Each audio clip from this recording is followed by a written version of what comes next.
Primeira Carta de Pedro, capítulo 1. Pedro, apóstolo de Jesus Cristo, aos eleitos de Deus, peregrinos dispersos no Ponto, na Galácia, na Capadócia, na província da Ásia e na Bitínia, escolhidos de acordo com o pré-conhecimento de Deus Pai, pela obra santificadora do Espírito, para a obediência a Jesus Cristo e a aspersão do seu sangue.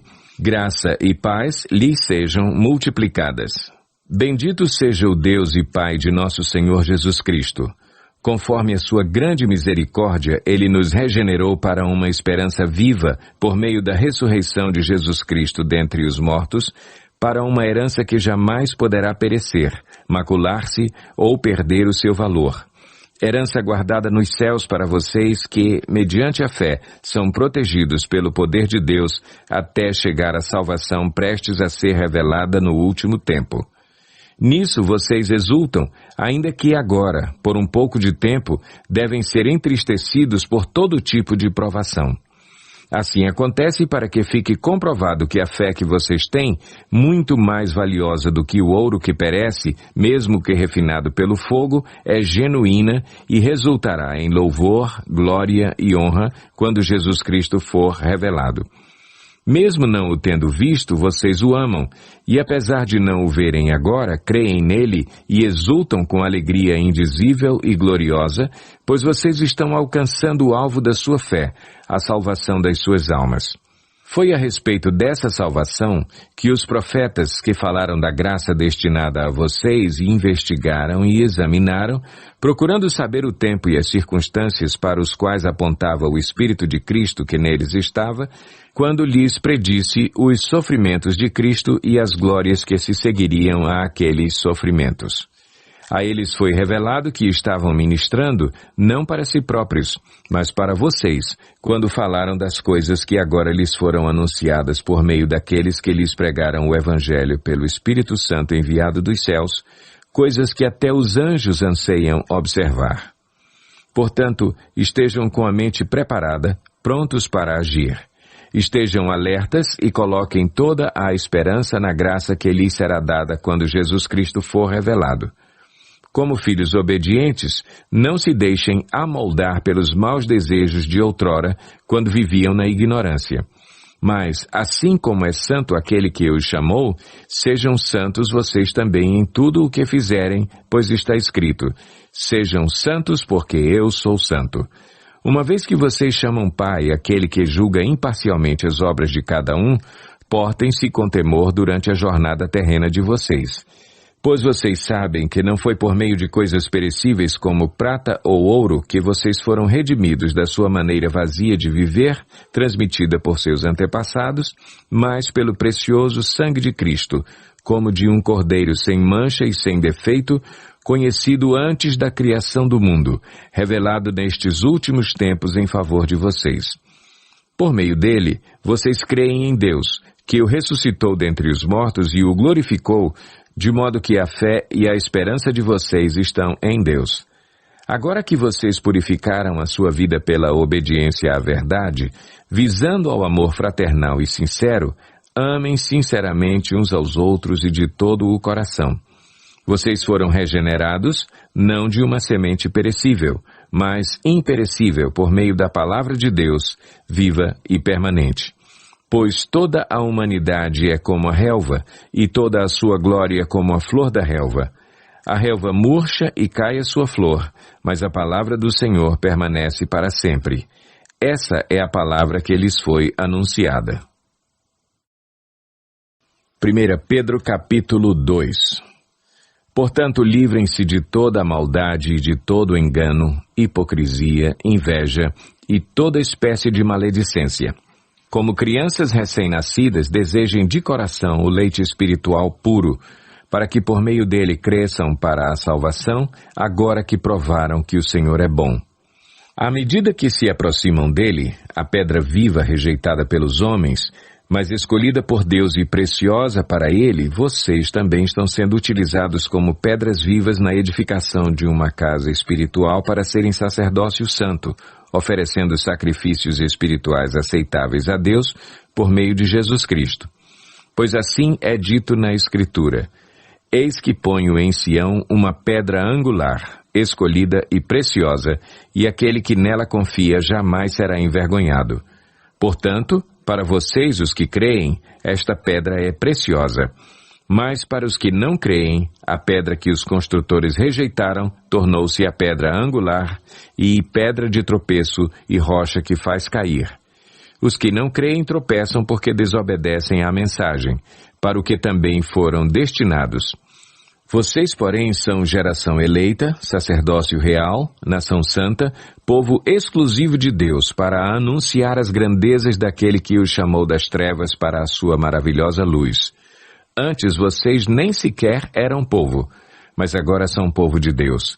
Não haviam recebido misericórdia, mas agora a receberam.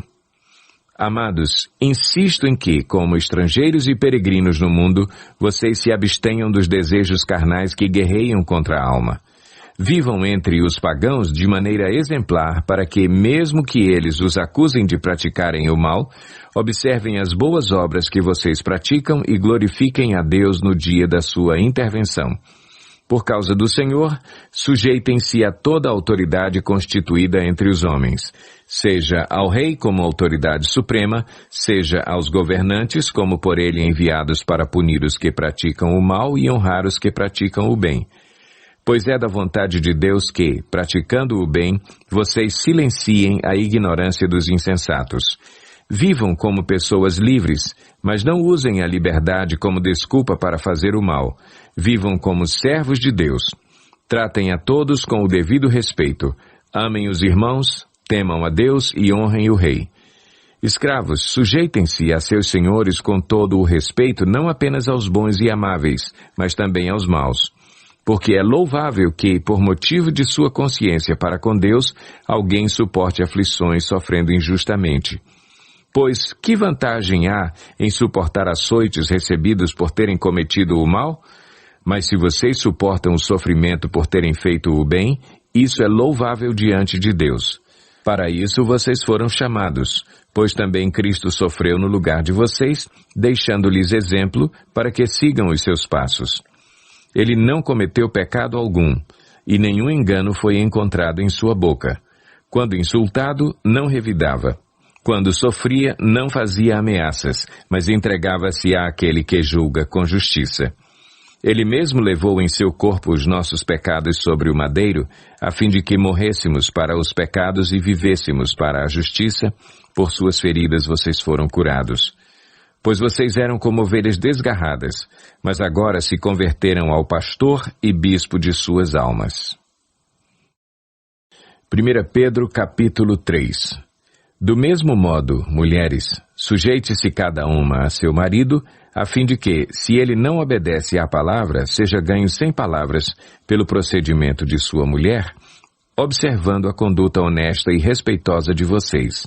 A beleza de vocês não deve estar nos enfeites exteriores, como cabelos trançados e joias de ouro ou roupas finas.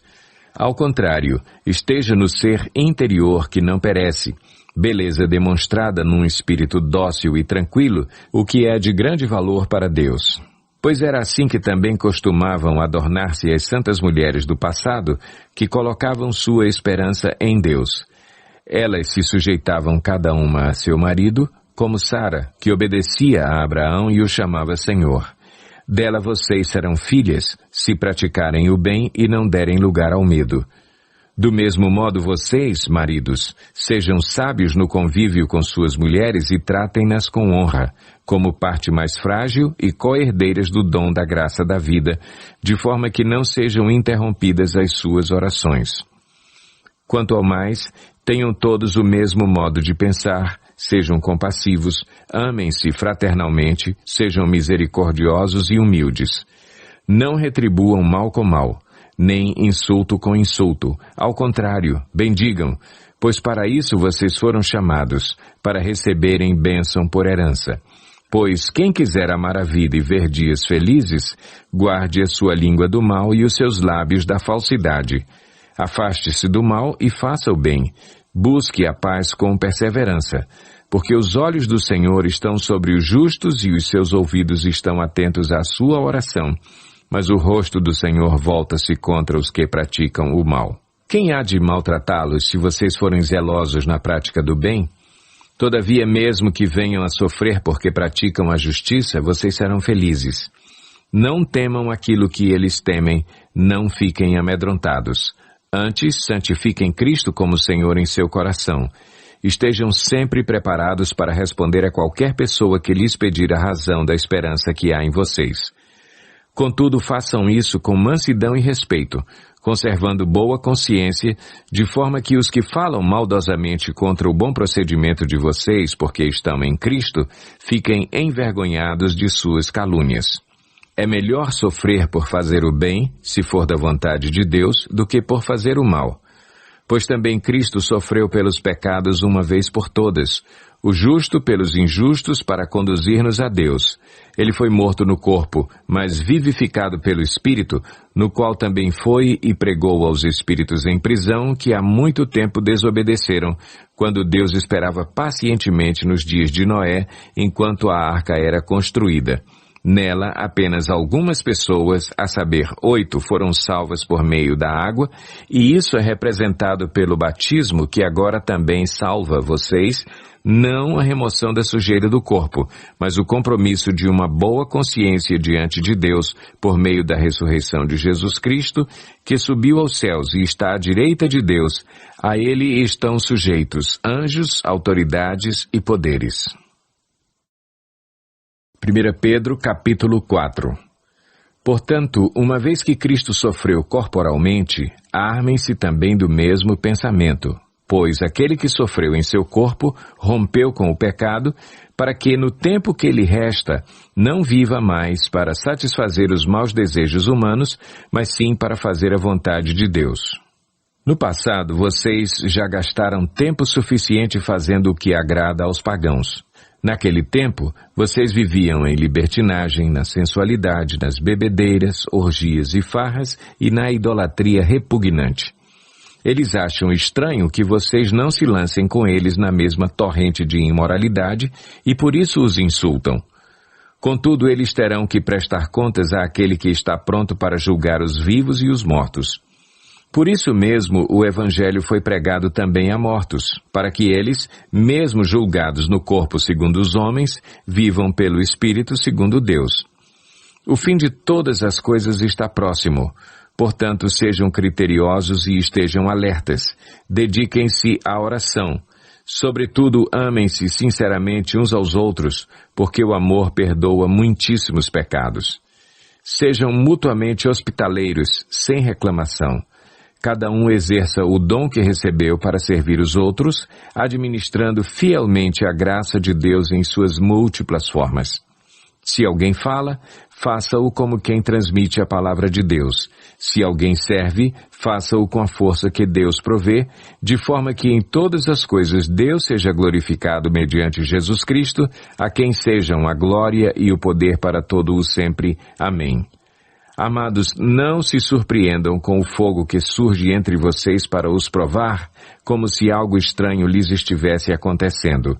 Mas alegrem-se à medida que participam dos sofrimentos de Cristo, para que também, quando a sua glória for revelada, vocês exultem com grande alegria.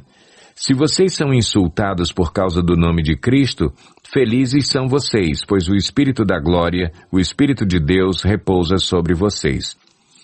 Se algum de vocês sofre, que não seja como assassino, ladrão, criminoso, ou como quem se intromete em negócios alheios. Contudo, se sofre como cristão, não se envergonhe, mas glorifique a Deus por meio desse nome. Pois chegou a hora de começar o julgamento pela casa de Deus. E se começa primeiro conosco, qual será o fim daqueles que não obedecem ao Evangelho de Deus? E se ao justo é difícil ser salvo, que será do ímpio e pecador? Por isso mesmo, aqueles que sofrem de acordo com a vontade de Deus devem confiar sua vida ao seu fiel Criador e praticar o bem. 1 Pedro, capítulo 5. Portanto, apelo para os presbíteros que há entre vocês, e o faço na qualidade de presbítero como eles e testemunha dos sofrimentos de Cristo, como alguém que participará da glória a ser revelada. Pastoreiem o rebanho de Deus que está aos seus cuidados. Olhem por ele, não por obrigação, mas de livre vontade, como Deus quer. Não façam isso por ganância, mas com o desejo de servir. Não hajam como dominadores dos que lhes foram confiados, mas como exemplos para o rebanho. Quando se manifestar o Supremo Pastor, vocês receberão a imperecível coroa da glória. Da mesma forma, jovens, sujeitem-se aos mais velhos. Sejam todos humildes uns para com os outros, porque Deus se opõe aos orgulhosos, mas concede graça aos humildes. Portanto, humilhem-se debaixo da poderosa mão de Deus, para que Ele os exalte no tempo devido.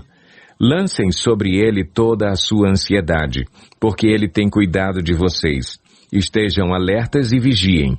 O diabo, o inimigo de vocês, anda ao redor como leão, rugindo e procurando a quem possa devorar. Resistam-lhe, permanecendo firmes na fé, sabendo que os irmãos que vocês têm em todo o mundo estão passando pelos mesmos sofrimentos. O Deus de toda a graça que os chamou para a sua glória eterna em Cristo Jesus, depois de terem sofrido durante um pouco de tempo, os restaurará, os confirmará, lhes dará forças e os porá sobre firmes alicerces. A Ele seja o poder para todo o sempre. Amém. Com a ajuda de Silvano, a quem considero irmão fiel, eu lhes escrevi resumidamente, encorajando-os e testemunhando que esta é a verdadeira graça de Deus. Mantenham-se firmes na graça de Deus. Aquela que está em Babilônia, também eleita, envia-lhes saudações e também Marcos, meu filho. Saúdem uns aos outros com beijo de santo amor. Paz a todos vocês que estão em Cristo.